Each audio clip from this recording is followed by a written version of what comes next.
ఋషులు వైదిక పర్వదినముల పేరిట కొన్ని పండుగలు ఏర్పాటు చేశారు. అందులో దీపావళి ఒకటి పర్వదినం. ఈరోజు మనం అందరం కూడా పర్వదినం అంటానే అందరికీ కూడా చాలా సంతోషము, ఉత్సాహము, ఆనందంగా, ఉల్లాసంగా ఈరోజంతా గడుపుతాం. మంచి పిండి పదార్థాలన్నీ కూడా చేసుకొని హ్యాపీగా అందరం జాలీగా ఉన్నాం. అయితే మనకు ప్రతిరోజు ఒక పర్వదినం కావాలి. ప్రతిరోజు పర్వదినం కావాలంటే ప్రతిరోజు మనం అగ్నిహోత్రం చేయాలి. ప్రతిరోజు అగ్నిహోత్రం చేస్తే ప్రతిరోజు పర్వదినమే. అందరి జీవితాలలో కూడా ప్రతిరోజు పండగనే. కాబట్టి అందరూ కూడా అగ్నిహోత్రంను చేయాలి, పర్వదినంగా మార్చుకోవాలి. ప్రతిరోజును అంటే నీవు అగ్నిహోత్రం చేయాలి. మరి ఈ దీపావళి యొక్క విశేషత ఏమిటంటే, ఈరోజు కొత్తగా వచ్చినటువంటి పంటల ద్వారా వచ్చిన ధాన్యము అవన్నీ కూడా తీసుకొని అగ్నిహోత్రం చేయాలి. అతి ప్రాచీనమైనటువంటి పురాతనమైన పండుగ ఇది.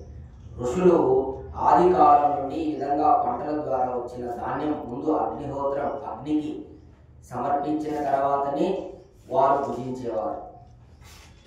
కాబట్టి ఆ విధంగా వస్తున్నటువంటి పండుగ. అరే మధ్యలో కొంత చరిత్ర ఉంది, దాని గురించి యజ్ఞం తర్వాత మాట్లాడుకుందాం. మరీ ముఖ్యంగా ఈరోజు మనము ప్రపంచమంతటా కూడా దీపావళి రోజు ముఖ్యంగా ఆర్య సమాజంలో విశేషించి మహర్షి దయానంద సరస్వతి నిర్యాణం అంటే శరీరము విడిచిన రోజు, అంటే మృత్యు సంభవించినటువంటి రోజు. నిజంగా ఆ మహానుభావుడు మనకందరికీ వెలుగులు నింపిపోయాడు. దీపాలు అందరి జీవితాలలో దీపాలు వెలిగించిపోయాడు. ప్రతి ఒక్కరి హృదయంలో దీపమును వెలిగించి వెళ్ళాడు. ఆయనే లేకపోతే నిజంగా దీపావళి లేదు. నిజమైన దీపావళి అంటే మహర్షి దయానంద సరస్వతి నిర్యాణం.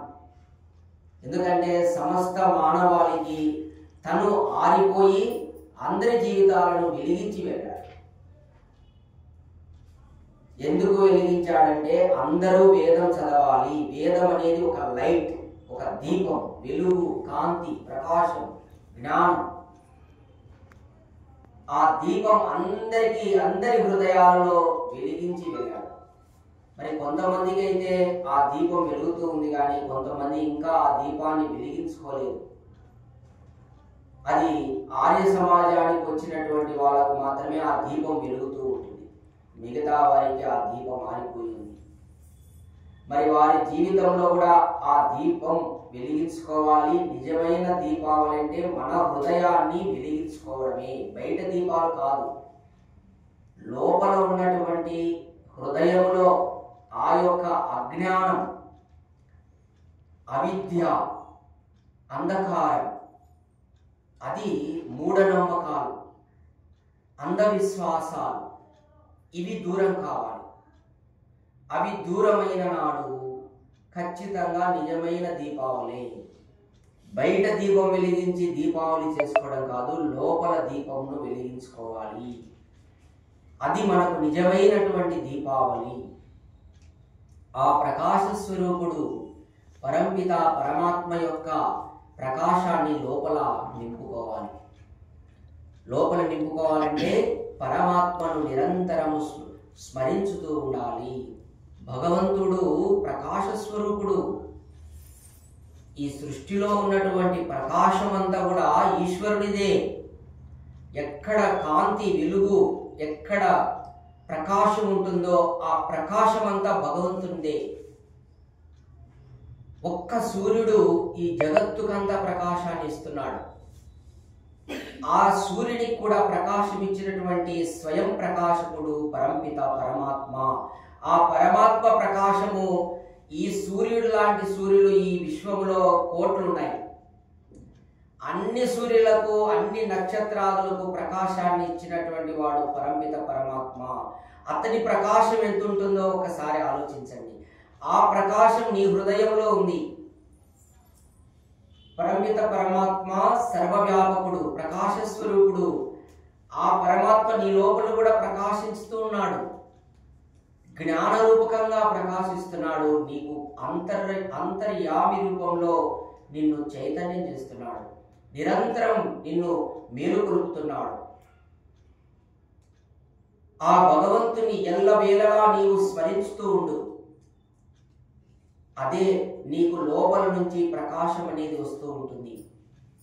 అట్లా ప్రకాశపరుచుకున్నటువంటి వాళ్ళే ఋషులు.